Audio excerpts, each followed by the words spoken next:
case into what looks like a living sculpture. They call this the totem. And Jim's going to sit on Otis's head. They employ the laws of physics And put weight on Matt's legs. to come up with something that seems, well, impossible. Look at that. And here you have the totem. Look at that. One man supporting the weight of 3 people. Do they walk with the totem? Who said we can't walk the totem?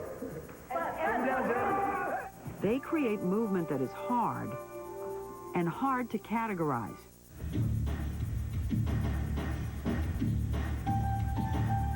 You're not going to see Swan Lake at a Pilobolus performance. Most dance is somewhat feminine. Some would say effete. Pilobolus has never been that. There's a lot of times when, you know, a guy will come to a show and see me afterwards and say, like, listen, my wife always makes me come to these things and, like, I hate them, but this was awesome, you know, because it's accessible and it is athletic. I think a lot of men kind of relate to that and they get into it. My father-in-law said that it was the first dance performance that he didn't fall asleep at. Oh! That's what my dad said, too. Yeah. Really? Yep. Pilobolus has a repertoire of 85 original works, with styles ranging from playful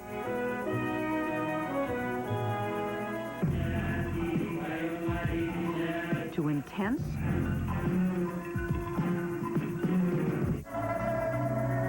to gravity-defying. Some people say Pilobolus is not dance. What is it? Dance, theater, art. performance art. Dance illusion. It's dance. Those people don't know it. It's dance. Is it acrobatics? No, it's dance. But you certainly wouldn't try to tell us that it's a typical dance company. No. And I'm going. After all, what typical dance company would name itself after a fungus? Perhaps one started by accident by a group of Ivy League college students in the early 1970s. Matt, let's try one together and see if they can... Michael Tracy, Jonathan Walken, and Robbie Barnett met 33 years ago at Dartmouth, back when it was all male, and was the inspiration for Animal House. In other words, an unlikely place for a dance class. But in the fall of 1970, Dartmouth offered one, taught by Allison Chase, then just 24 years old. A lot of guys saw it as an easy A. I think they all came in because they thought it was a nice gut. Plus, you were cute. Is that why you joined the class? Part, of course. I think so. We all joined. Well, she was the only woman on campus. What do we do? It's absolutely true. Tell us about what it was like to try and teach these guys how to dance.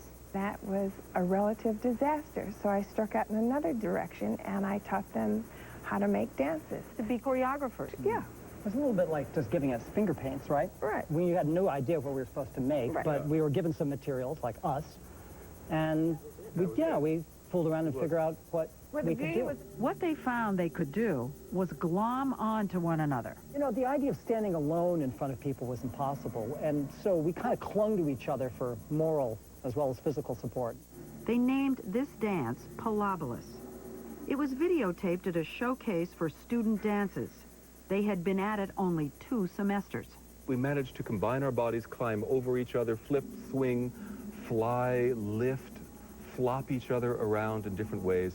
The student showcase led to a full-fledged show in New York, which got a great review in the New York Times and the attention of Charles Reinhardt, the director of the prestigious American Dance Festival. If you're lucky, every decade or so you see an artist that makes you catch your breath because they're so totally innovative. You have said that Pilobolus invented a whole new way to move. They walked in, naive guys saying, well, what do we do? Well, I don't know, can you lift your leg? Well, I'll just pull your leg here and, you know, I'll climb on your back. Hey, well, don't hurt, watch out, my back. Well, and learn how to hold it right, you know? And so, out of their innocence, they created a new artistic direction based on what they knew, which was athletics, science, and bodies. Reinhardt invited them to perform at his festival, and before they knew it, they had become the most unlikely of professional dance troupes.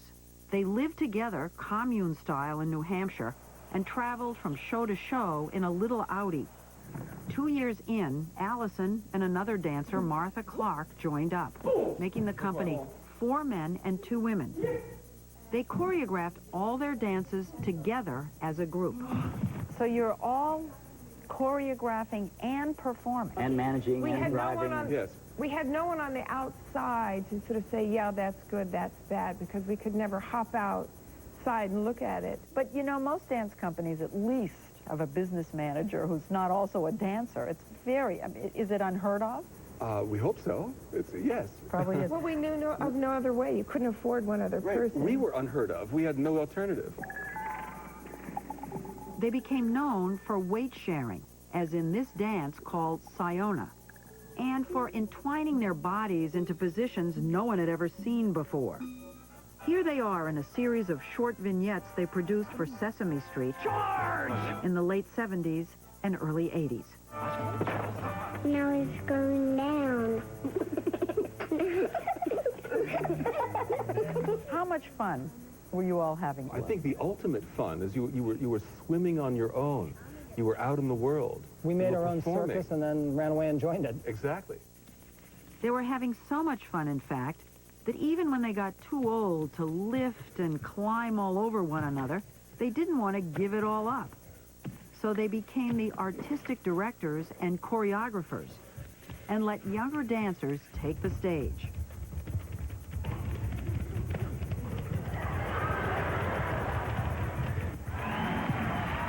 Audiences love them.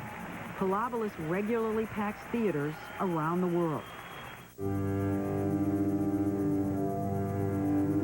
Over the years, Pilobolus has expanded its range to more sophisticated, even sensual dances like this duet called Symbiosis.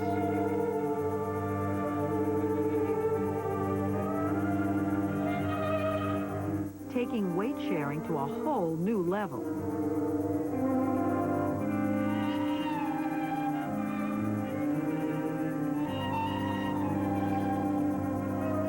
You know, most dances have a vocabulary. Plie, arabesque. We have a Flaws. vocabulary. Galloping sofas, fat gnomes, Fat gnomes, flaws. dolphins. We had to invent our own vocabulary Yes. because there was no name. There was no name in the technique, the ballet technique, for the shapes we were making. So we had to make our own. Pilobolus's movements, like this one they named body floss, require strength, skill, timing, and a hell of a lot of faith in your partner. They still choreograph their dances together. The process begins with the dancers improvising and playing. We have to let her pull us this way for a quick second so that we can pull her back. We joined them when they were just starting to create a new piece. The dancers start building the movement together, then show it to the artistic directors, who comment One thing, when you're running, really run, okay? and shape it into finished work. Run, No one comes in with a fixed idea. It's collaborative from start to finish. run. That's it.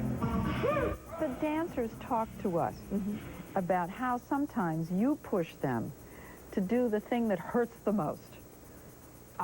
You know, I'm guilty of that. there's a limit. Or so they say. Take a look at Igor. And this is Igor. And Igor walks like this.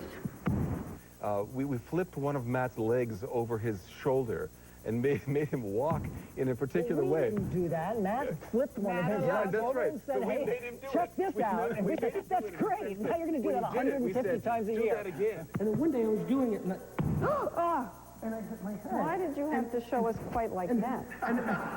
To surprise, to put you in the experience. And so I said, oh man, guys, I hit my head. And they all found out. I will say they made sure I was okay. And then they all laughed and said, that was really funny. Can you do that again? He fell down and hit his head, and you said, do that Do again. that again, Yeah, exactly. well, that hurt. That's great when you bang your head on the ground. No, he doesn't. I said, well, it hurt. I mean, that hurt my head.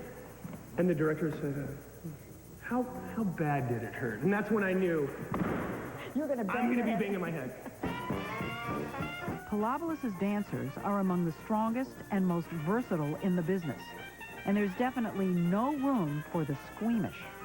When you're twisting in and out of each other's bodies, do you ever just stop in your head and say, oh my God, look where my face is? When my sister came to the show, she was like, why are you grabbing his butt and why is his face in your butt? And I said, oh yeah, I guess it is. I don't know why it is. It's just a choreography. Have my face and notice his crotch. Yeah. Because I'm a table. You know, not because I'm a guy that likes other guys. And I like to put my face in people's cracks. But how do you get past that? There's no embarrassment whatsoever because you're doing something that you know the final product, when you see all of it on stage, is this incredible image. And that's what you're going for. Have they changed modern dance? Oh, yeah. I don't think there's a choreographer going, none of them will admit it, of course, who hasn't been affected by the reach that Pilobolus has taken into what is possible in the shapes and forms of the human body. Shape 1 and hold it. And now they're teaching their technique in workshops. Good.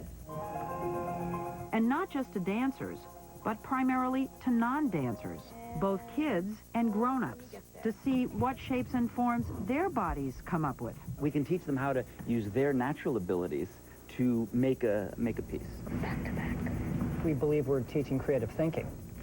How to be both a leader and a follower. What's amazing is that once you can kind of create that mood, people will do things that will astound you. Why don't you come over to 60 Minutes? I'd love to. That would be great. Mike Wallace, can you just see what he would come up with? No problem. Andy Rooney. Excellent. Yeah. I've been waiting to work with Andy for a long time. I'm scared to death. Okay, Mike and Andy. Are you ready to try this? Oh, it's great. Oh, now it's hurting me, actually. If they use that, I'll kill them.